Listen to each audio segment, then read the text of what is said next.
है AGT Live 24/7। आप सब देख रहे हैं AGT Live 24/7। এই হচ্ছে AGT Live 24/7। This is AGT Live 24/7। Belonia Ishwarchandra Vidyasagar কলেজে ভোক্তা সচেতনতা প্রোগ্রামের আওতায় কনজিউমার ক্লাবের উদ্বোধন হল ত্রিপুরা হাইকোর্টের প্রধান বিচারপতি অরিন্দম লোধের হাত ধরে।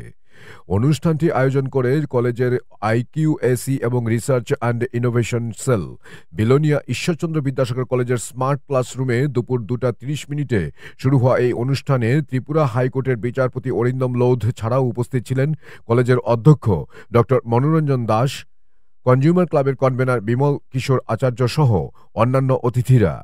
অন্যান্য অতিথিদের আলোচনার পর উদ্বোধক বিচারপতি অরিন্দম লোধ বক্তব্য দিতে গিয়ে বলেন, কোট আনকোট, ভোক্তা অধিকার একটি মৌলিক অধিকার যা আমাদের প্রত্যেকের সচেতনতার মাধ্যমে সুরক্ষিত হতে পারে। বর্তমান সময়ে পণ্যের গুণগত মান এবং সেবার মান নিশ্চিত করা শুধু সরকারের দায়িত্ব নয়, এটি আমাদের সাধারণ জনগণেরও দায়িত্ব। এই ধরনের উদ্যোগ বিশেষ করে শিক্ষার্থীদের মধ্যে সচেতনতা বাড়ানোর জন্য কনজিউমার ক্লাবের মতো সংগঠন গঠন অত্যন্ত প্রশংসনীয়। Bureau report, AGT Live 24/7। People of this country for wrongful gain. So our legislators thought it fit that there must be an appropriate law to protect the interest of the citizens, the buyers, as well as the service providers. We receive service from the service providers, so how to protect them, protect the interest of our citizens. So, in the year 1986, for the first time, India has enacted the Act, namely Consumer Protection Act 1986.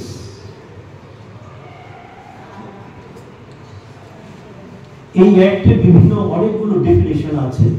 Consumer কারা, প্রথম বুঝতে হবে consumer কারা।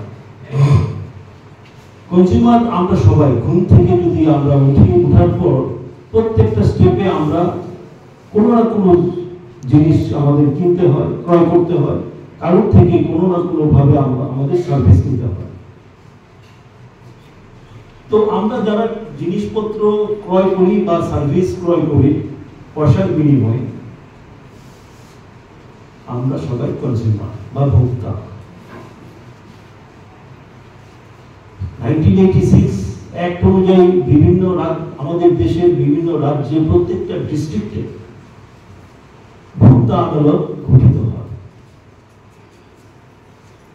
এবং this was made mandatory in the act that every state, every district of our country must have consumer protection court at district level and state level. At district level in all the districts of the country, and state level only one. কেন প্রত্যেকটা ডিস্ট্রিক্টে consumer court establish করার কথা অ্যাক্টে বলা হয়েছে? এটার একমাত্র উদ্দেশ্য হচ্ছে to protect and secure the interest of consumers, that is আমরা যারা ভোক্তা আছি, আমাদের স্বার্থ সুরক্ষিত করার উদ্দেশ্যে এই কনজিউমার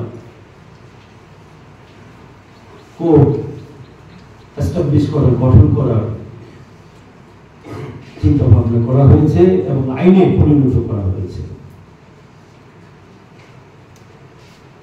এখন কজন আসে নিত্য দৈনন্দিন আমরা দেখছি ভোক্তাগণ বিভিন্ন ভাবে এখনো আইন থাকা সত্ত্বেও আমাদের বড় প্রশ্ন হচ্ছে আমাদের স্বার্থ, আমাদের ক্রেতা হিসাবে বা ভোক্তা হিসাবে আমাদের স্বার্থ কি সুরক্ষিত? অনেকাংশেই না, আমরা এখনো ওই জায়গায় পৌঁছতে পারিনি। বিভিন্ন ভাবে আমরা বিভিন্ন বাণিজ্যিক সংস্থাগুলোর দ্বারা আমরা চিটে ঢুকছি। কেউ দোকানে গেলে ওজন কমে দিচ্ছে, কেউ এক্সপায়ারি ডেট হয়ে গেছে, এই জিনিস আমাদের দিয়ে দিচ্ছে, আমরা না দেখে কিনে নিচ্ছি। কেউ ফাটা শাড়িটা ভালো দেখে কিনা বাড়িতে এসে দেখলাম শাড়িটা ফাটা, বা একটা ওয়াশের পরেই শাড়িটা ফেটে গেছে, শাড়িটার দাম 5,000 টাকার দামি শাড়ি কি একটা ওয়াশের পরে একদিন ধুলাম শাড়িটা ফেটে যাবে? এইগুলো হচ্ছে deficiency in service. Deficiency in service define করা আছে কনজিউমার প্রোটেকশন অ্যাক্টে। এটা হচ্ছে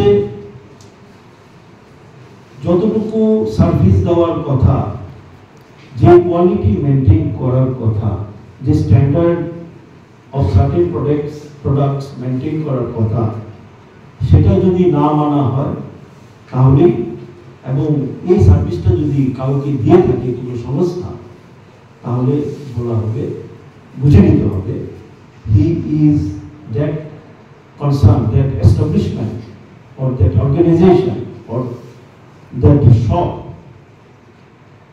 are deficient in providing appropriate service to the consumers, to the buyers.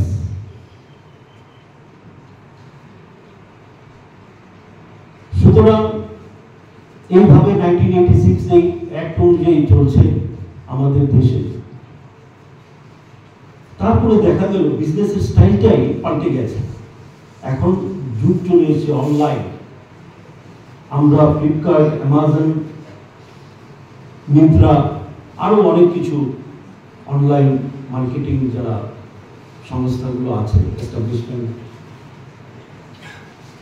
তো আমাদের লেজিসলেচারসরা দেখলেন আরে এটা তো আরেক অসুবিধা। এখন অ্যামাজন থেকে একটা জিনিস আপনি বিলোনিয়া বসে কিনলেন, জিনিসটা খারাপ করলো, আপনার কোথায় আপনি যাবেন, কার কাছে নালিশ করবেন? এটা রেমেডি কি? আমি কি দেখা গেল যে আমি 1,000 টাকা, 2,000, 5,000 টাকা দিয়ে একটা জিনিস কিনলাম, প্যাকেটটা যখন আসলো খালি কিছু, বা আসলো যেটা পেয়েছি, যেটা আমি চেয়েছি, যার জন্য আমি পয়সা দিয়েছি, সেই জিনিসটা আসেনি, চলে এসে আরেকটা জিনিস।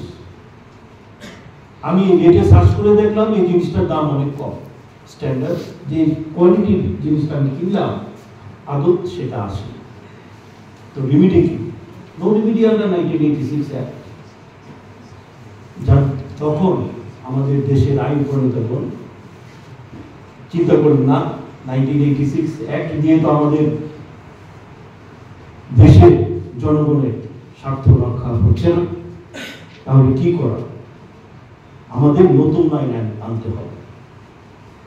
নতুন আইন এনে আমাদের দেশের সিটিজেন্স, আমাদের দেশের মানুষ, আমাদের দেশের ভোক্তাগণ, আমাদের দেশের ক্রেতাগণ যাতে কোনোভাবেই চিটেড না হয় ওই সমস্ত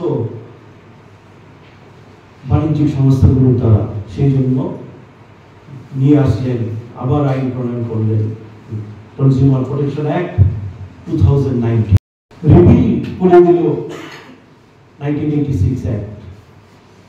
কারণ 1986 অ্যাক্টে দেখা গেছে অনেক গ্যাপ। এখন অ্যামাজন কোম্পানির হেড অফিস হচ্ছে আমেরিকা। আমি কি যাব আমেরিকায় গিয়ে কেস করতে ওদের বিরুদ্ধে? সুতরাং 2019 অ্যাক্ট অনুযায়ী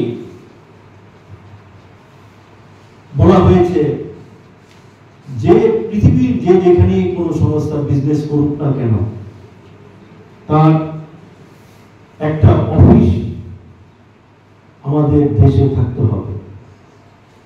এবং বলা হয়েছে যে আমাদের দেশের যে কোনো জায়গা থেকে, যে কোনো পাড়াগা থেকে কোনো জিনিস যদি ওই সংস্থাগুলো থেকে কেনা হয়, আর ওই সংস্থা দায়ী থাকবে তাদেরকে যথাযথ কম্পেনসেশন দিতে বা যথাযথ রিলিফ দিতে। এই আইন 2019-এ চলে আসলো, যেটা আমাদের আগে ছিল না। এখন আপনি যদি এখানে বসে অ্যামাজন বা ফ্লিপকার্ট বা মিন্ত্রা বা আরো অনেক সংস্থা আছে, এদের থেকে জিনিসপত্র অনলাইন কেনাকাটা করেন, তাহলে কোনো ভয় নেই,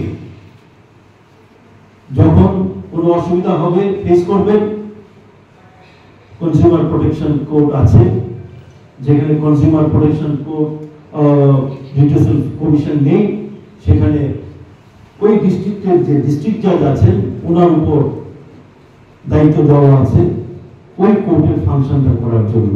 অনেক ডিস্ট্রিক্টে আমাদের স্টেটে 3টা ডিস্ট্রিক্টে full fledged consumer retail commission আছে, বাকি ডিস্ট্রিক্টগুলোতে এস্টাবলিশ করার চিন্তা ভাবনা গভর্নমেন্ট করছে। তো নিশ্চয়ই হবে। বিলোনিয়াতেও নেই, বিলোনিয়াতেও নেই, জুরিসডিকশন ভেস্ট করা আছে ডিস্ট্রিক্ট জাজের উপর। আজকে কনজিউমার কোর্ট বা কনজিউমার রিটেল কমিশন স্পেসিফিক আপনাদের এখানে এস্টাবলিশ না হলেও আপনাদের নালিশ করতে বা কমপ্লেন করতে কোনো অসুবিধা নেই, কারণ রাজ্য সরকার হাইকোর্টের অনুমতি সাপেক্ষে ডিস্ট্রিক্ট জাজকে জুরিসডিকশন ভেস্ট করা হয়েছে। উনি ভোক্তা আদালতে কাজ করে যাবেন এবং ভোক্তা আদালত সমস্ত বিচার বিবেচনা করবেন। আমাদের চিন্তায় আছে কিভাবে এখানে রিটেল কমিশন করা যায় এবং it is under active consideration of the government of Tripura. এখানে আমাদের উচ্চ আদালতের খুব একটা ফাংশন যে নেই তা না, আমরা শুধু কনকার করি, আমরা কনসেন্ট